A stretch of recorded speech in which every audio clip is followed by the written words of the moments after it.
ng pangyayari sa daigdig ay nagaganap sa panahong itinakda ng Diyos.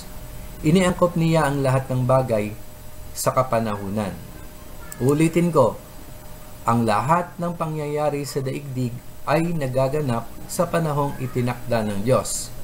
And then, sabi dito sa verse 11, iniangkop niya ang lahat ng bagay sa kapanahunan.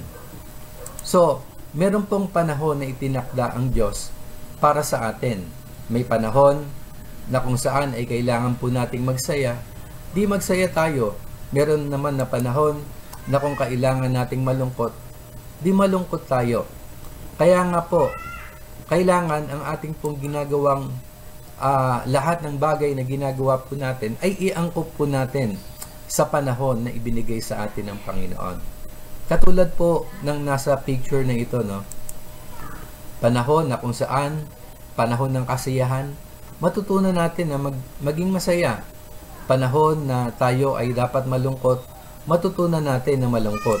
Kaya nga dapat yung ginagawa po natin sa ating mga buhay, yung ginagawa po natin sa lahat ng mga bagay na ginagawa po natin, ay dapat po nating iangkop sa kung ano ang panahon na naroon. So, ganun din po sa ating panahon. Ito pong mahal na araw, ang angkop po na panahon na dapat nating ginagawa ay ang panahon na kung saan ay nilay-nilay natin ang ginawa ng Diyos sa ating mga buhay. Sapagkat kung hindi mo aalalahanin ang ginawa ng Panginoong Hesus, hindi mo aalalahanin ang ginawa ng Diyos sa buhay mo, at hindi ka na maglalaan ng panahon, ng isang malalim na panahon upang ikaw ay makipag-ugnayan sa Diyos, darating ang araw, unti-unti makakalimutan na ng mga susunod na henerasyon ang kahalagahan ng mahal na araw. So ang tanong, angkop ba na ang isang Kristiyano ay nagsiswimming sa panahon na dapat siya ay nagmumuni-muni sa ginawa ng Diyos sa buhay niya? Uulitin ko, angkop ba sa isang Kristiyano na siya ay naroon nagsiswimming sa panahon na dapat siya na magmuni-muni sa ginawa ng Diyos sa buhay niya?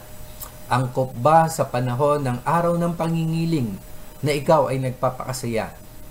Gayong alam mo na ang araw ng pangingiling ay dapat mong ilaan para sa Diyos. Katulad ng binanggit ko, no, ang ibig sabihin ng pangingiling, ikinikiling mo ang iyong pansin sa mga bagay sa mundong ito upang ikaw ay makapagbigay ng mas mahabang panahon, malalim na relasyon sa pamamagitan ng panalangin, pagbabasa ng Bible para sa Panginoon. Yun po yung tinatawag na pangingiling. So tanong, natutuwa ba ang Diyos kapag ang tao ay naglalaan ng panahon para sa Kanya? Natutuwa ba ang Diyos kapag ang tao ay nangingiling sa tuwing araw ng ganitong mga araw? Opo, natutuwa po ang Diyos kung tayo po ay naglalaan ng panahon para sa Kanya. Isipin na lang natin, ilang araw ang meron sa loob ng isang taon? Pinagkalooban tayo ng Diyos ng 365 days sa loob ng isang taon. Gaano ba naman yung ilang araw na tayo ay maglaan ng panahon para sa Kanya? Ito pa naman, pati ba naman ito ay atin pang kukunin? So, minsan-minsan lang po dumarating ang tinatawag na mahal na araw. At ito pang mahal na araw na ito, bakit hindi po natin ito hayaan na ialay natin para sa Panginoon? Maging sa banal na kasulatan, ay iniutos ng Diyos sa mga Israelita na alalahanin ng mga Israelita ang ginawa ng Diyos sa kanila. Ang bayang Israel ay may mga kapistahang ipinagdiriwang, hindi lang isa, kundi napakaraming kapistahan. Ano yung dahilan? Ito ay upang alalahanin nila ang kabutihang ginawa ng Diyos sa kanilang mga ninuno. Taon-taon nila itong ipinagdiriwang upang nang sa ganon, ang susunod na saling lahi ay malaman nila ang mga bagay na ginawa ng Diyos sa kanilang o sa panahon ng kanilang mga ninuno.